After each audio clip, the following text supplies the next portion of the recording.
Hi, baby. Hi, baby. Are we gonna do this here? Yes. Where? A little Moe moment toast. Cheers. Cheers, my love. Happy 2-year anniversary. Happy 2-year anniversary. Yeah. Okay, so it is our 2-year anniversary.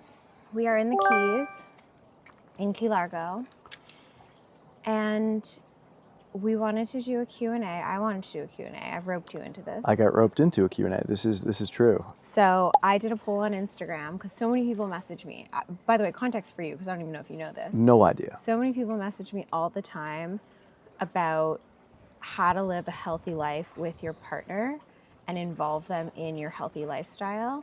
So whether it's like working out or the way you eat, especially with the way you eat, because it's really hard when they eat differently or when your kids eat differently or family members or whatever. And I think I have a lot of experience with that, not necessarily with you, but just with family members, people eating differently.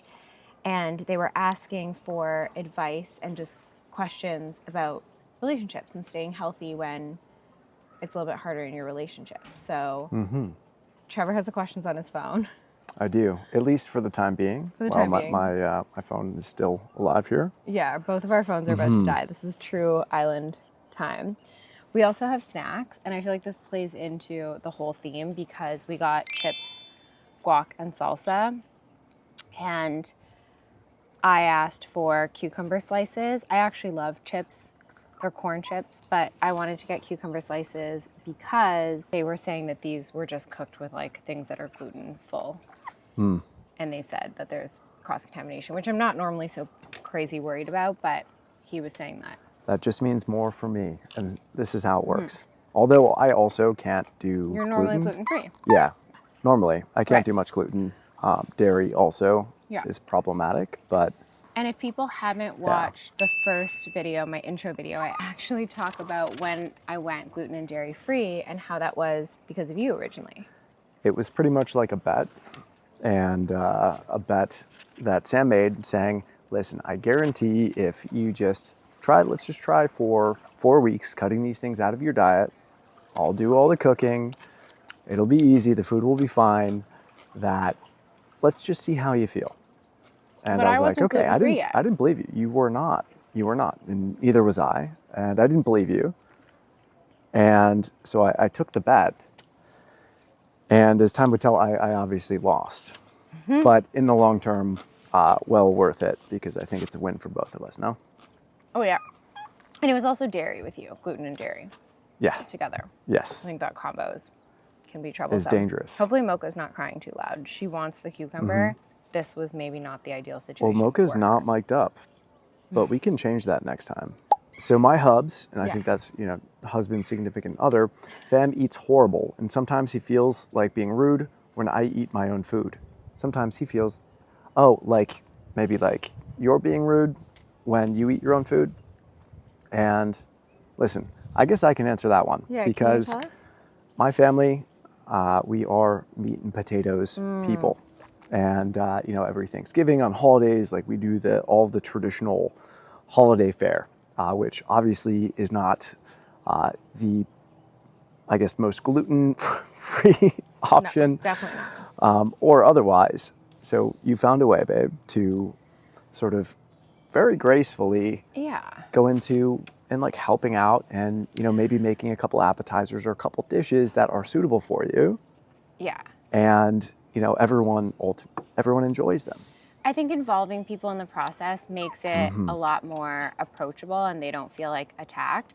I also, and I talk about this a lot, I think focusing on how you feel over what you're doing is right and what someone else is doing wrong. So she was saying my husband thinks I'm rude. Yeah. It's kind of well, this is the healthy thing, you eat your thing, and it creates isolation and divide. Yeah. So I think You involving don't wanna them be in, judgy about it. I actually feel like crap when I eat this.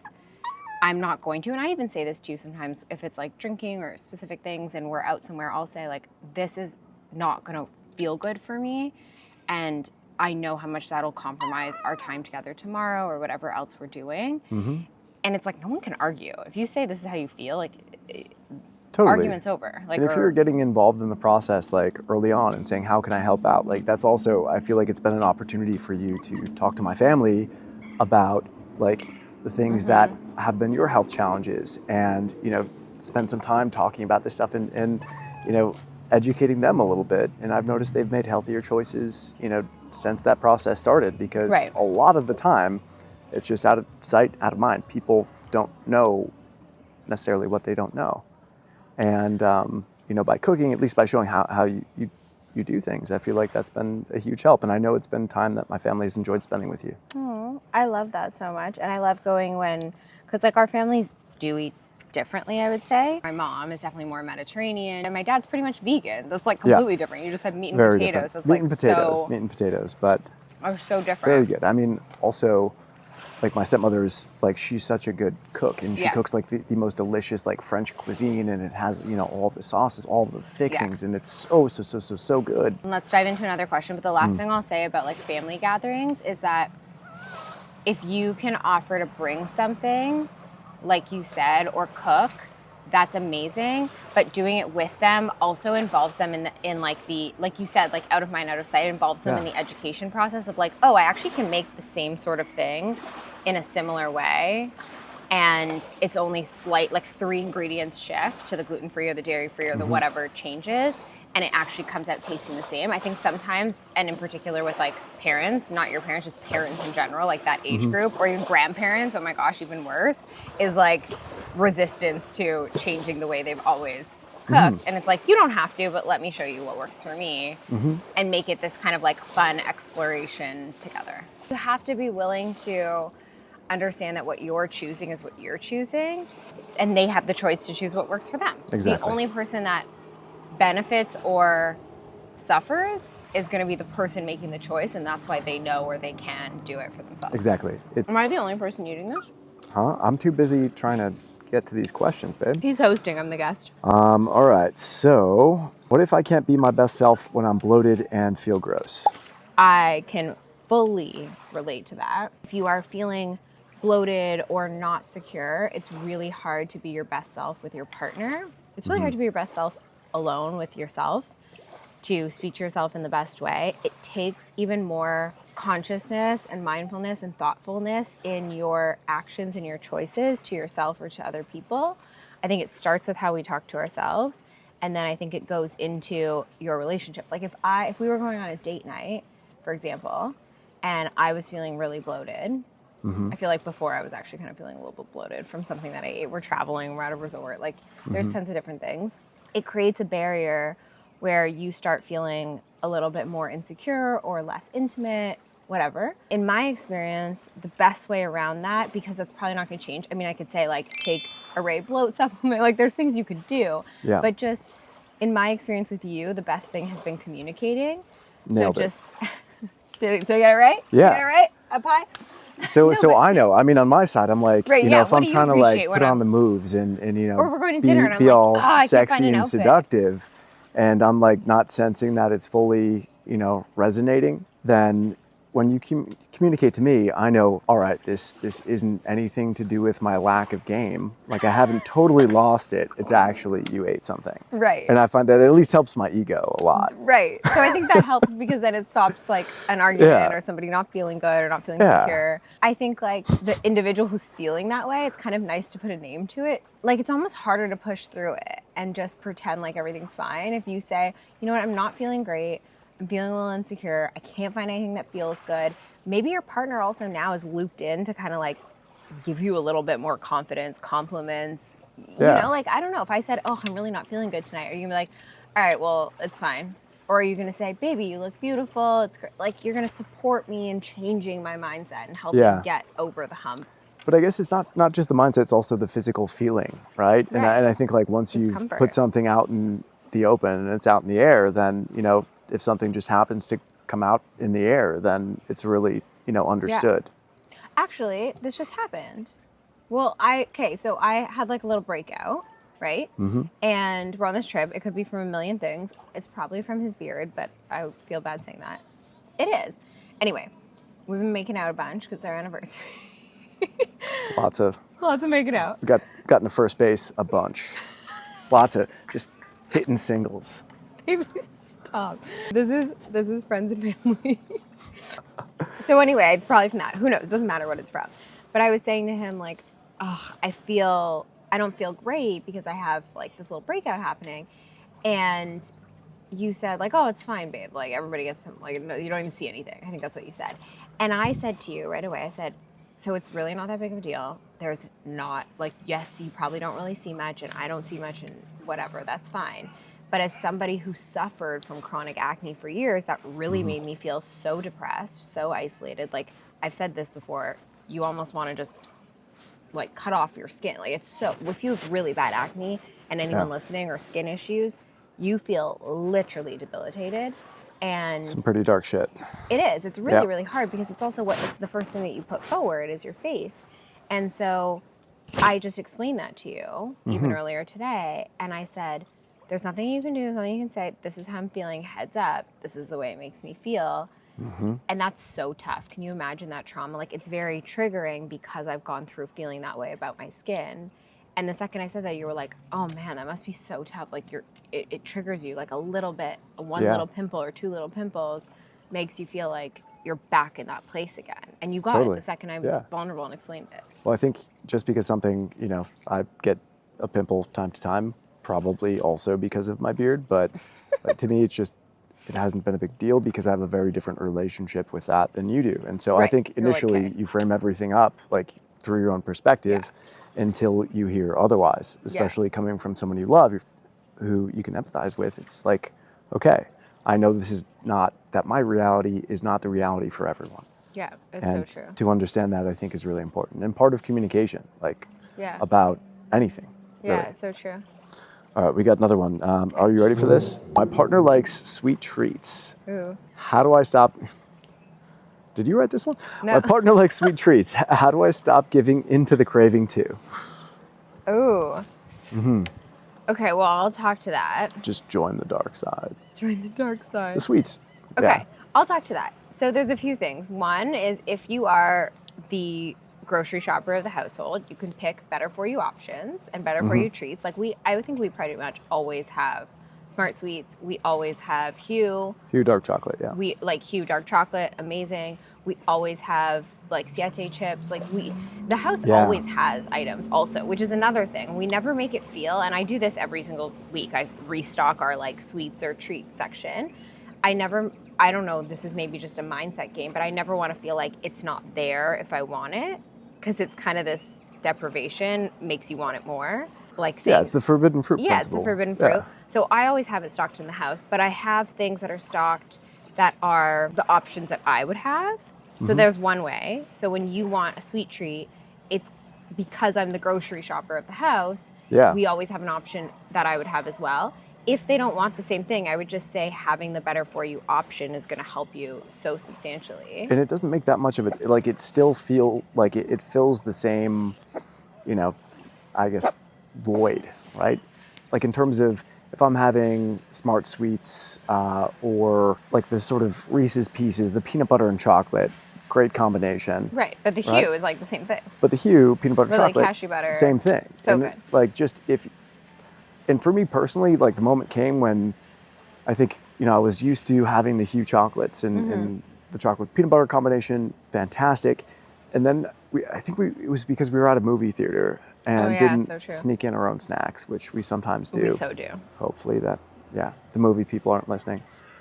Fine. The Cinemark But bracket. honestly, no, about that, but when they don't have enough gluten-free and dairy-free options. This is also and if true. you are actually allergic to stuff, there's not enough options. This is also true. So you should you not have to smuggle your own treats in. You should not be in trouble for bringing your Maybe own that's stuff. If they have Hue smuggle your chocolates, treats no in. problem. But it's almost like an A/B test because the only option for me was Reese's Pieces. And so I got a thing of Reese's Pieces. And the next day, babe, like I felt like absolute garbage in a way that I hadn't felt for so long because I was accustomed to just eating, you know, Hue chocolate peanut butter and the Smart Sweets or like the better for you. The better for you equivalent. And I feel like if you just get used to it for a little bit, even if it's a few weeks, and like, sometimes wow, for me, like, okay, you're going to fall back into an old pattern. You're going to go back and you're going to feel it. And that's, I think, what got me on board fully with, hey, I can still have sweet treats, but as long as it's the good option. Or but the better also, for it's you not option. like, I would okay. never stop him if you wanted to run out to Walgreens and get whatever, you can go get it. Yeah. I know I have the version that works for me, but because I do the groceries,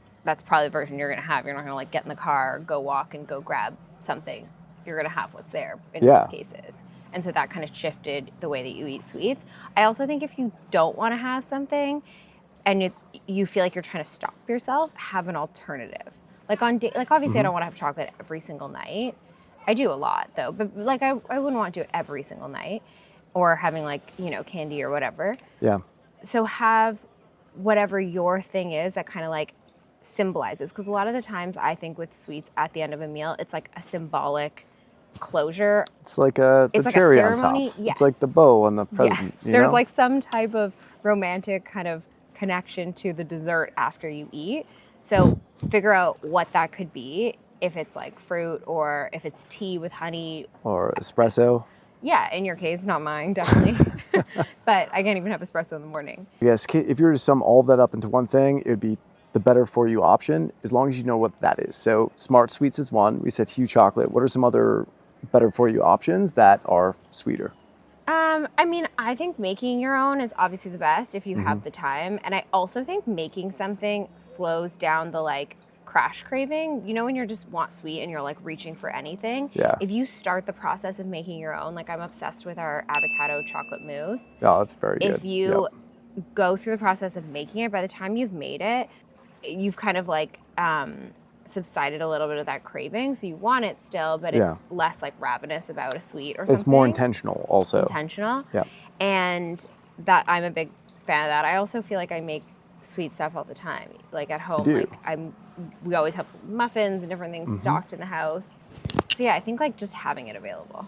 All right. So should we go on to, if you don't want to eat something, a certain food that's being served, and this is, I guess, in like a family Dinner setting party. or with friends or, you know, with a situation where you haven't prepared the food and you don't really have a choice what's on the menu, how do you decline to eat something without offending someone? What do you say? What are the magic words? That is actually a tough one. Yeah. I think context matters a lot in these cases. Like, of course, your relationship with the person that's serving it, and what your relationship has been with also the meal. Like, have you provided and contributed and prepped part of it? Also, what piece of the meal is really going to matter. Is it the maid and you've all shown up and they're serving at Thanksgiving a turkey dinner and there's very little else and you're like, I don't eat turkey, I'm a vegetarian. I think context is important. In my experience, because even though gluten and dairy has only been, 4 or 5 years now that I'm not having it, I've always been a pescatarian.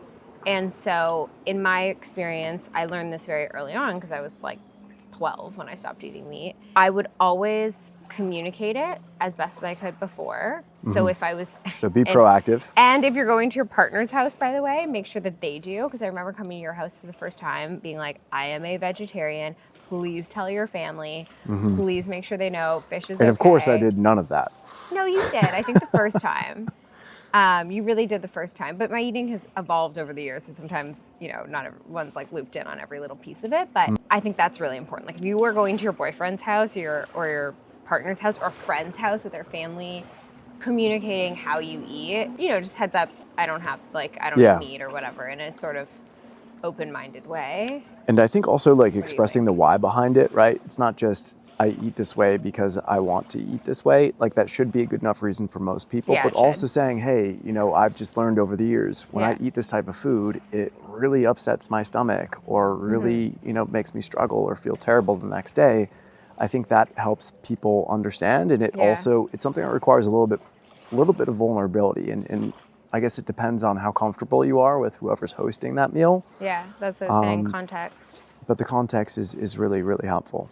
I think like if something comes up, I think sometimes just say, oh, thank you so much. I'm going to grab some in a second. If somebody's like serving you, that also works well, because then you're like, if it's going around the table, just be like, oh, I'm going to grab some in a second. Thank you so much. Like just be polite and gracious about what's happening because they're doing it out of love. They're trying to feed you out of love. And chances are whoever's hosting you isn't like, you know, scrutinizing you to see like, is she actually swallowing the food that's being eaten right now? Of course not. And not just putting it away into the pocket. Or even put it on your plate and don't have it. Like that's definitely happened to me in many cases. Like so many. I would never be like, oh, sorry, actually, I don't eat that. If somebody's like, oh, I made you this special, I made one for each person at the table, I'm 100% going to put that on my But plate. You better believe it. there's also like a plan C, which Sam has, which is just if, you know, your partner does maybe eat some of this stuff, or, you know, the person sitting adjacent to you, you just like very subtly like shovel it onto their plate. Again, these are last minute resorts, you guys. I would not suggest this first and foremost, but it's all about the relationship. If you've told people before and then it comes up again and you've maybe tried like one more time, I feel like if you've tried to tell somebody you're allergic to gluten 2 times now, you can't keep pushing every single time. They're not understanding. So that's when I just start saying like, okay, thank you so much. And I just, you know, move on. But again, if you're comfortable enough with someone to discuss the consequences of it and just make that as sort of vivid as possible, like, you know, that will stick with them. Yeah. How do you manage when he wants a burger and you would prefer to eat a salad? I mean, my response would be make both if you're cooking. Or if you're going out to eat, there's always somewhere that has both. Yeah, but also you can combine them too. I mean, like if I'm grilling a burger, right? And let's say I'll do a veggie burger for you or a Beyond Meat. Yeah. And, you know, you'll have some kale salad. I'll throw that, you know, into the burger with my burger and I'm still grilling. And yeah, like we'll have so many pieces of a meal be the same and then one part be different. Like if you want steak or you want a burger and I want a piece of salmon, like that can be the different piece. Like exactly what you said, the salad, the sides, everything else can be the same if you want to simplify meals instead of making 2 full meals. But if you're going out to eat, I would say in many cases, just checking the menu beforehand, making sure there's something that satisfies what you're after and what I'm after. You know, again, communication. I think it's harder in groups. Or if you're newly dating, like that can be tough. I remember when we first started dating, when I was younger in New York, being vegetarian, I always felt like a problem to communicate that, and I felt bad. Or on dates, like even before we dated, and there's so many times where I would like eat very little and then go and eat after, which is so counterintuitive. So many girls I know would be like, I'm gonna eat because I'm on a date and it's free. And I'd be like, oh, I'm good. And then you'd eat more later on because I just didn't want to cause a problem. Again, this is so young. We've been together for so long. Like this is like, I'm in my I think early, that manifested on one early 20s. of our first dates where like we went to a place that had like oysters. And this is before I realized how much you loved oysters. I'm obsessed with oysters. And so it was like, okay, well, oysters are probably the only thing on that menu that you could eat. Yes, actually, that's so true. At the time. And so we got like it was like a dozen oysters, I think, as like an appetizer. And then, you know, come to order mains. And I think I probably got a burger, knowing me, or something like that. And I think you went in for another round of oysters. And at the time I was like, okay, you know, that's a little bit odd, but like I respect it. Okay, oysters it is. Okay, let's go. Also, context, being from Montreal, oysters is a very important staple in our meals. Yeah. And breakfast, lunch, and dinner can be oysters. Lunch, and dinner. No, it's so funny how it's. I mean, I was young. I was so young then too. I was like, oysters and champagne. That's what I'm having. That was, yeah, sounds about right. It sounds about right. It sounds like tonight. I wouldn't eat the thing that doesn't make me feel good. I'd rather eat less and make him be like, oh, all she got was, you know, oysters. The person and then you're going on the date with, if they're not cool, or if they're like turned off by you're not going eating what's going to be healthy, then they're probably, hate to break it to you, not going to work out in the long run. Yeah, no, you're definitely not going on date 2. But some people don't want that confrontation. They don't even want to bring it up, you know, so they just change it. Okay, should we do one more? It's getting to be that time. The sun is behind the cloud. I know, which is going to make for some great drone content. Pretty. Okay. Let's do one more. You haven't eaten any of this. That's because I'm too busy asking all these amazing questions. Okay, well, I'm going to give my besties. I'm going to give my besties a tip. Did I already say this? Okay. Order cucumber slices. Order cucumber slices or carrots or something that you can like dip really easily. Like cut like this, not the long ones, but the rounds. So you can scoop like chips. Sorry to interrupt, but this is a great one to finish with. Okay. So, do you and your partner eat at the same time? And if not, like, are you eating the same thing? We eat at the same time for dinner. Most times for dinner, yeah, we do. We eat dinner at the same time. Yeah. Here's how we eat the same thing for dinner. We do. Usually yours is like again, we just already said, if you were like, I want a burger and I want salmon, we'll swap that. But for the most part, you're so easy. You'll eat whatever I'm making, which is always delicious, mindful meals. You know, it's pretty, if you're the person with the sensitivities, or at least who's doing the grocery shopping and the cooking, you know, I know that, you know, if we're not eating early, then chances are I'm going hungry. More so like the fear of not having Yeah, dinner like- that I think keeps me eating dinner with you on time.